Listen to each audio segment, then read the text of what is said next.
কেউ একজন বলেছেন একাদশী দ্বাদশী ব্রত সম্পর্কে বলতে। একাদশী সম্পর্কে তো সামান্য বলেছি, এর আগেও বলেছি আমি অনেক বিস্তার করে, ওর জন্য এইবার বিশেষ বলি নাই, শুধু একাদশী ব্রত মহিমাটুকুন একটু সামান্য রূপে বললাম। এখানে একটা বিষয় লক্ষ্য করবেন, একাদশী ব্রত মানে হরিবাসর ব্রত। হরিবাসরটা তিথি হিসাবে যে একাদশীতেই হবে এরকম নয়, কখনো কখনো সেটা দ্বাদশীতেও ব্রত হতে পারে। ব্রত যে একেবারে তিথি হিসাবে একাদশী দেখেই করতে হবে, একাদশী কয়টাই লাগবে কয়টাই ছাড়বে দেখতরে পঞ্জিকায়, আমরা ওইটুকুন সময় না খেয়ে থাকবো, এরকম না।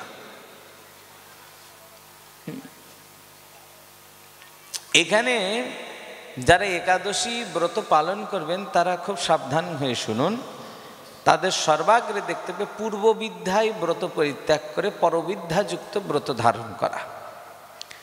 এখানে পূর্ববিদ্যা বলতে একাদশী ব্রতের আগের তিথি কি, পূর্ব তিথি কি? দশমী তিথি, তাই তো। আর একাদশী তিথির পরতিথি কি? দ্বাদশী তিথি। এখন যদি আপনারা দেখলেন যে সারা দিন রাত 24 ঘন্টাটাই একাদশী আছে, কিন্তু সকালবেলা সামান্য সময় দশমীর সংযোগ হয়ে গেছে। এই যে দশমীর সংযোগ হয়ে গেল, এইবার সারা দিন রাত যদি একাদশী ব্রত থাকে, এটা দশমী সংযুক্ত একাদশী। আমাদের শাস্ত্র বলেছেন এরকম দশমী যুক্ত একাদশী ব্রত করবে না। পদ্মপুরাণ এবং স্কন্দপুরাণ স্পষ্ট বলে দিয়েছে দশমী বিদ্যা ব্রত ধারণ নিষেধ করতে হবে। দেখা গেল ভোরবেলা সামান্য একটু একাদশী ব্রত আছে আর সারাদিন দ্বাদশী, বলে ওটাই একাদশী ব্রত বলে বিবেচ্য হবে। এর জন্য পূর্ববিদ্যা পরিত্যাগ করে পরবিদ্যাতে ব্রত ধারণ করুন, এটা প্রথম বিধি। দ্বিতীয় বিধি, যারা একাদশী ব্রত পালন করেছেন তারা খুব সাবধান হয়ে শুনবেন, বছরে 24খানা একাদশী ব্রত করতেই হবে। এবার এই 24খানা একাদশী করতে গিয়ে 8টা মহাদ্বাদশী আছে, খুব ভালো করে শুনুন। 8টা মহাদ্বাদশী আছে, উন্মিলনী, ব্যঞ্জলি, তিস্পৃশা, জয়ন্তী, জয়া, বিজয়া, পাপনাশিনী, এগুলি মহাদ্বাদশীর নাম। এই মহাদ্বাদশী যদি কখনো উদিত হয়, আপনারা দেখলেন উন্মিলনী বা ব্যঞ্জলি মহাদ্বাদশী ব্রত কোথাও লেখা আছে, এই ক্ষেত্রে কিন্তু শুদ্ধ একাদশী পরিত্যাগ করে মহাদ্বাদশীতেই ব্রত ধারণ কর্তব্য। এই ক্ষেত্রে কিন্তু শুদ্ধ একাদশীও পরিত্যাজ্য হবে, হয়ে দ্বাদশীতেই ব্রত ধারণ অবশ্য কর্তব্য রূপে বিবেচ্য হবে, তখন দ্বাদশীতে ব্রত ধারণ করতে হবে। এই 8টা মহাদ্বাদশী ছাড়াও আর একটা দ্বাদশীতে একটু বিভ্রাট হয়, সেটা শ্রবণা নক্ষত্র সংযুক্ত দ্বাদশী। এটাও আপনাদের জানা দরকার। ভাদ্র মাসে শুক্লপক্ষের শ্রবণা নক্ষত্রযুক্ত দ্বাদশী, মানে বামন ভগবানের আবির্ভাব তিথি, এটা নিয়ে প্রায় প্রত্যেক বছরই একটু হলেও বিভ্রাট হয়। এখানে শ্রবণা নক্ষত্রের যোগে 3টা বিষ্ণু শৃঙ্খলের যোগ বর্ণনা করেছেন হরিভক্তি বিলাস। এগুলো বিষ্ণু শৃঙ্খল যোগ সম্পর্কে একটু ধারণা থাকতে হবে, শ্রবণার যোগ সম্পর্কে ধারণা থাকতে হবে, থেকে এগুলি ব্রতগুলি ধারণ করতে হবে। এই শ্রবণা নক্ষত্রের যোগেও কখনো কখনো আমাদের ব্রত কিন্তু পরাহে, মানে পর দিবসই ধার্য হয়, আর কখনো কখনো পূর্বাহেও হয়ে যায়। তো যাই হোক, এইগুলো একটু ধ্যান রাখবেন। এখন মনে করেন যে শাস্ত্র জানে না, আবার তিথি নক্ষত্র সম্পর্কে কারো ধারণা নাই, সব থেকে সোজা উপায় হরিভক্তি বিলাস বলেছেন যে আপনি শুনলেন একদল বলছে আগের দিন করো, একদল বলছে পরের দিন করো, কোনটা করব? কি মুশকিল, কি মুশকিল, কোন দিন করব?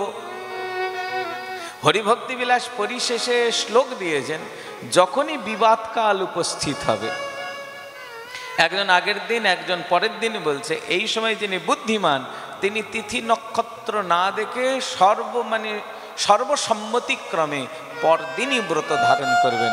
এখানে পরাহে ব্রত ধারণ করাটাই শ্রেষ্ঠ, বুদ্ধিমানের কাজ। মানে আমরা ছোটবেলায় যখন খেলতাম না, দৌড়াদৌড়ি খেলতাম, তো খেলতে গিয়ে যখন দেখি খুব পিছায়ে পড়েছি, আর কোনো ক্রমেই সামনে যাওয়াই যাচ্ছে না, কয়েকজন সামনে চলে গেছে, তো নিজের মনকে তো সান্ত্বনা দিতে হবে। তখন আমরা সান্ত্বনা দেওয়ার জন্য বলতাম, আগে গেলে বাগে খাই, পিছে গেলেই সোনা পাই। তো এই ক্ষেত্রে খানিকটা ওই রকমই, আগের দিন যারা ব্রত করবে করুক, ওই আগে করে বাগে খাক, আমরা পিছিয়ে গিয়ে দেখি কি হয়।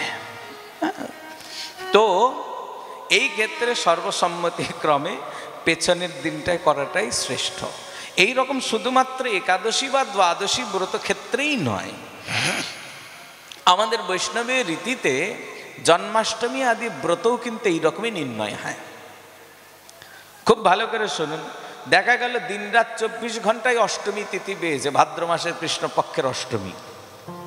কিংবা দেখা গেল স্মার্তবিধিতে কি হয়, জন্মাষ্টমী, শিবরাত্রি এই সব ক্ষেত্রে প্রদোষকাল মাত্রও যদি সেই তিথির প্রাপ্তি হয়ে যায়, তারা সেটাকে ব্রত বলে ঘোষণা দিয়ে দেন।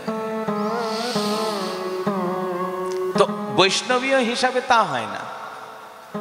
বৈষ্ণবীয় তিথি গণনায় আমরা বিচার করি সারা রাত্রিব্যাপী অষ্টমী থাকার কোনো মহিমার দরকার নেই। জন্মাষ্টমী ব্রতের ক্ষেত্রে আমাদের সবার আগে দেখতে হবে ভোরবেলা সকালবেলা সপ্তমী তিথির সংযোগ হয়ে যায়নি তো। অষ্টমীর পূর্ব তিথি সপ্তমী, পরতিথি নবমী, এই ক্ষেত্রে কিন্তু পূর্ব বিদ্যা ত্যাগ করতে হবে, প্রথম কাজ। আবার জন্মাষ্টমী তিথি যারা ব্রত মর্যাদা দিচ্ছেন তাদের কিন্তু রোহিণী নক্ষত্রের অপেক্ষা আছে। কারণ আজ পর্যন্ত ভগবানের আবির্ভাবের পর এমন কোনো জন্মাষ্টমী তিথি আসে নাই যেই জন্মাষ্টমীতে রোহিণী নক্ষত্রের সংযোগ হয়নি। এটাই ভগবত আবির্ভাবের একটা বিশেষ বিশিষ্টতা। এমনি আমরা যারা সাধারণ মানুষ দেখবেন, যদি আপনাদের একটু এগুলো তিথি নক্ষত্রের জ্ঞান থাকে, আমাদের জন্ম তিথিতে যেই নক্ষত্র ছিল প্রত্যেক বছর কিন্তু ওই জন্মতিথিতে ওই নক্ষত্র থাকবে না, আমাদের হয় না। কিন্তু ভগবানের আবির্ভাবের এটাই বিশিষ্টতা যে আজ পর্যন্ত যত জন্মাষ্টমী এসেছে বিনা রোহিণী নক্ষত্র আসেনি।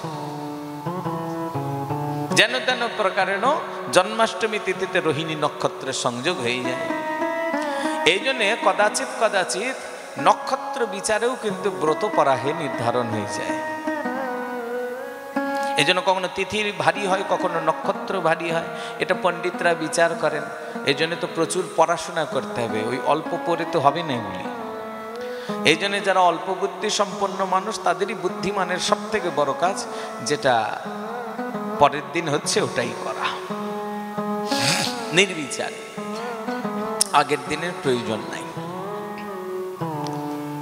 এই জন্য ব্রত সবসময় কোন দিন করবেন? আগের দিন না পরের দিন? কোন দিন শুনতে পাই না, নাকি সবার মাথার উপর দিয়ে গেছে? কয়েকজন বলছে আর সবাই তো বলে না। কোন দিন করবেন ব্রত? সবাই শুনতে পাচ্ছেন? তাহলে ব্রত কোন দিন হবে? একসঙ্গে সবাই বলেন। হ্যাঁ, তবে তো শুনতে বুঝতে পারবো যে সবাই বুঝেছে, নইলে ভাববো এতক্ষণ শুধু উলু বনে মুক্ত ছড়ালাম, বক বক বক বক করলাম। ব্রত পরাহে ধারণই সর্বশ্রেষ্ঠ। পরাহে ধারণ সর্বশ্রেষ্ঠ, পরাহে ধারণ, এটা বৈষ্ণবের রীতি। নইলে শাস্ত্র অনেক দেখিয়েছেন। মা গান্ধারীর একই যুদ্ধে 100টা ছেলে মারা গেছে, শতপুত্রের জননী হয়েও কোনো পুত্রের হাতে পিণ্ডদান মিলল না, কোনো পুত্র মুখাগ্নির জন্য রইল না। তার কারণ কি? স্কন্দপুরাণ বর্ণনা করেছেন, কোনো এক জন্মে মা গান্ধারী দশমী যুক্ত একাদশীতে ব্রত করেছিলেন।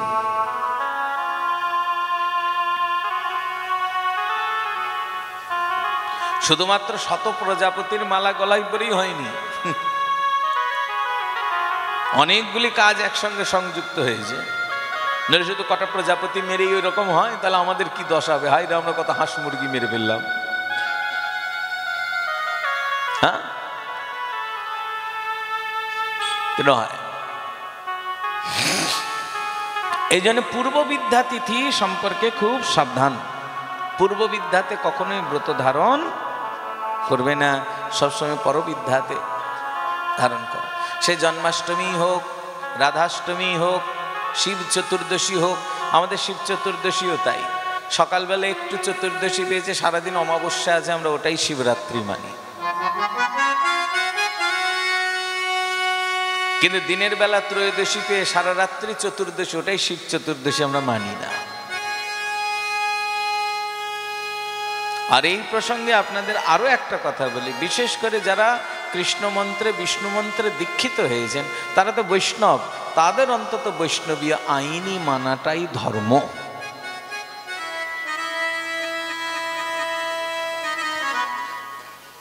কারণ কৃষ্ণ মন্ত্র বা বিষ্ণু মন্ত্রে দীক্ষা গ্রহণ করে যদি স্মার্তবিধি মানতে হয়, তাহলে তো সেটা যথাযথ হলো না।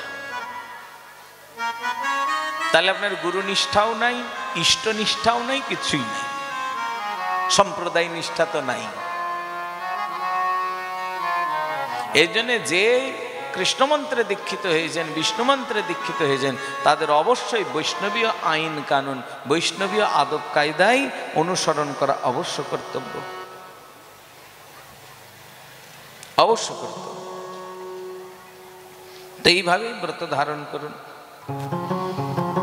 আর এইভাবে যদি শুদ্ধভাবে করেন। আর সব থেকে একটা বড় কথা কি জানি, যে জন্মাষ্টমী আদি ক্ষেত্রে, আমি শর্টকাট বুদ্ধি বলি আপনাদের, দেশের সরকার কোন দিন ছুটি ঘোষণা করেছে সেই দিনই ব্রত করতে হবে এমন না। এই জায়গাতে হিন্দুদের পাকামি একটু বেশি। তাছাড়া দেখেন আমাদের ভারতবর্ষে চাঁদ দেখা গেল কি গেল না, এটার উপর ভারতবর্ষের মুসলমান অপেক্ষা করে না। আরব কোন দিন ঈদ উদযাপন করেছেন, তারপর দিনই এইখানেও ঈদ হবে।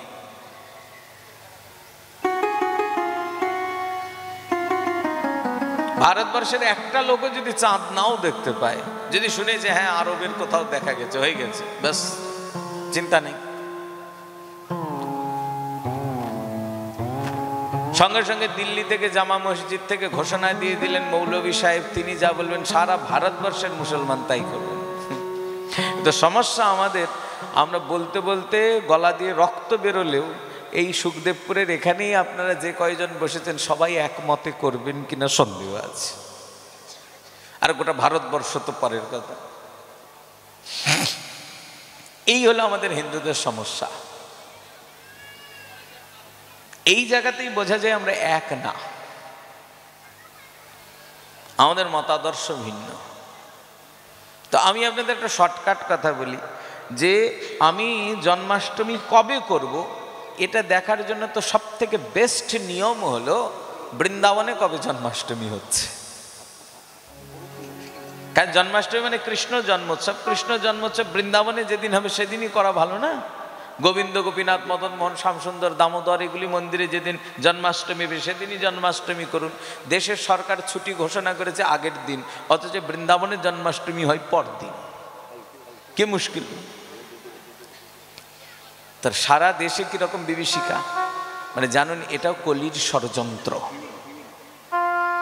কেন কলি চাই না, আমরা শুদ্ধ মতাদর্শকে অবলম্বন করে কলিকে বুড়ো আঙ্গুল দেখিয়ে দিয়ে ভগবানের চরণ পাই। কলি বলছে অতই সোজা। এই জন্য খুব সাবধান। এই সাবধানতা অবলম্বন পূর্বক ব্রত ধারণ আমাদের অবশ্য কর্তব্য। আর এইভাবে যখন আমরা ব্রত ধারণ করব, আর এই যে যেইটুকুন আপনাদের নিবেদন করলাম, এইটুকুন যদি আপনারা করতে পারেন, তাহলে এই দাস আপনাদের এইটুকুন কথা দেয় ব্যাসপীঠ থেকে গুরুদেবের চরণ মাথায় নিয়ে, এই জন্মেই ভগবানের কৃপা লাভ হবে। আর কিছু হোক না হোক, পরজন্মে তো নিশ্চিত কোনো বৈষ্ণব ঘরে জন্মে জন্মাবধি ভগবত ভজনের সৌভাগ্য মিলে যাবে, এতে বিন্দুমাত্র কোনো সন্দেহ নাই।